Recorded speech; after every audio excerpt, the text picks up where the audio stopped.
All right, here we go. Today is day 25 of the 31-day individuation process for the month of October. It's crazy that we're already this far into this. And, it's interesting because as I go through these days and, I write everything down and stuff, um, I'm realizing that there are things about this 31-day process that I'm going to change. I'm thinking about doing it like week by week instead of day by day, because day by day it can get very overwhelming. If you are to ask yourself a new question every single day, it's going to cause a lot of people to kind of like lose focus on the overall importance of this, and instead each week focusing on like a main theme, even if that is a question each week. That's what's important. So I'm kind of just reflecting on everything and stuff, and I'm excited to move forward with this and to really like present it in a way that is productive for people, productive, beneficial, challenging everything. That's really what this is about. The question to ask today is, um, if the way that I saw myself wasn't fixed through the lens of how I think other people see me, how would I see myself and why? This is important because I think I don't remember who it was that said it, but the quote goes, "I am not what I think I am, and I am not what you think I am. I am what I think you think I am." And it's very interesting because like we literally see ourselves through the lens of what we think other people, or how we think other people see us, right? Um, and yeah, I thought that was very interesting. So I wanted to share that. Um, but yeah, this journey has been so interesting and so rewarding. I even remember back to the conversation that I was having with my partner as we were walking down the road, and I was explaining to her like what I was doing here and everything, and she was kind of like comparing it to what another spiritual teacher does and stuff. I like to make spirituality and personal growth as like practical and fun as possible. So this journey is just very rewarding and everything. But to ask the self, how would I see myself if I didn't see myself through the lens of how I think other people see me? Because listen, if there's something that I've learned about life, it's that we're very often wrong about how we think things are, or what we think people think of. Like it's just it's. I would just say that like a lot of things are not what they seem, and that's it's very interesting.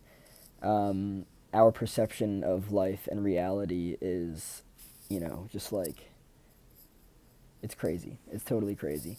So how do you think you would like when I think about it and everything, this brings me like way back down into like childhood, because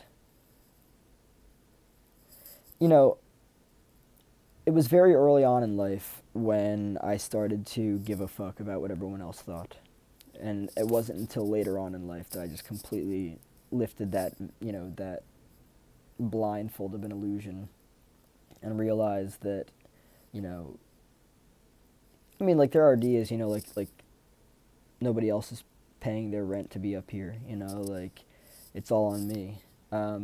Nobody knows what they're doing, by the way. I mean, like we're all trying things and stuff, but nobody has it figured out. Nobody has you figured out. Like there's only one person that knows me best, and that's myself. There's nobody else that knows me better than I know myself.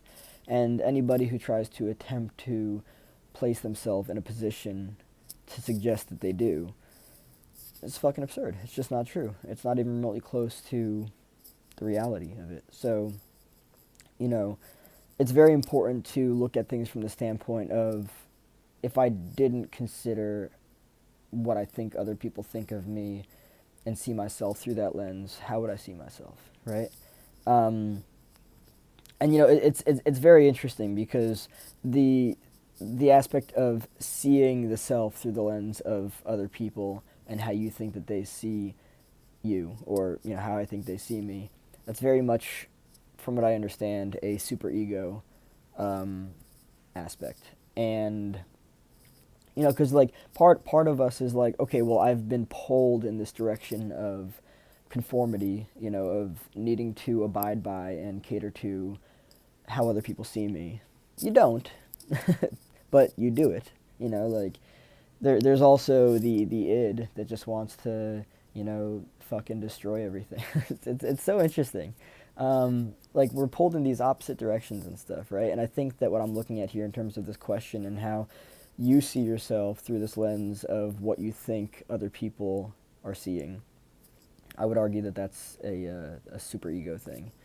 But it's interesting because the more that you pull your awareness back to yourself and pull your sense of self back to yourself rather than giving that power to anybody else, the more closely you see what it is that you want, right? Case in point, if we didn't have technology, right, we wouldn't have all these influences trying to pull us in and everything. By the way, I'm not against technology. If it wasn't for technology and social media, I wouldn't be able to do this, and this is awesome, and I'm grateful for it. I think social media is a fantastic tool. And I don't think that it is the problem. I think that people's usage of it is the issue. Which, it's just like money. Money is not intrinsically or inherently evil. It's just how people decide to use it that is either good or bad. So, yeah, really bringing the awareness back to the self and trying to understand how you would see yourself without the blindfold of, somebody else guiding you in a specific direction. Ooh, I really like that metaphor, actually. So imagine that, like, this is also kind of like people-pleasing and all that stuff. It's kind of like codependency. Imagine that somebody's behind you and they have their hands over your eyes, right? And they're guiding you in a specific direction. I think that has everything to do with what this means metaphorically. Just them kind of like taking the wheel that is your mind. Because when we make decisions from the standpoint of what we think other people see in us or what we think other people think of us, right? It's inauthentic, one.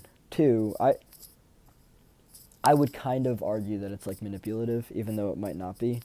Because anything that you're doing that's not authentically for yourself, that is derived from a motive to try to get an external influence or an external force to kind of like see you in a specific way. Like when you think about that, it's very interesting, it's very interesting. So like looking at it from the standpoint of, okay, I'm going to take all of my power back and I'm not going to give a fuck about how you see me or how I think you see me, right? I'm just not going to care about how you see me anymore. There's serious power in that. And one of the most important things that I've learned in life is that power cannot be taken, it can only be given, right? There are things in my day-to-day life that I look at that it's like, okay, well, that has my power. Why does it have my power? Oh, because I think this, that, and the other way about it. Oh, because I was conditioned into this, that, and the other way of, thinking, feeling, and living based on what I'd experienced previously in life. It's so interesting. There are so many ways to look at this. And when you continue to just look more closely at it in detail, in fine detail, everything makes sense. Here's an example, by the way. I'm going to try to relate this as best as I possibly can. News outlets, right? The only reason they exist is because they have attention, right? So the people that view them are giving them their power, right? And not only are they giving them their power, but they're also, the people that view that stuff are being programmed and conditioned by that stuff. I know people, including myself, who don't watch the news. You don't need to turn on the TV and watch the news to know that there's crazy shit going on out there. You just don't.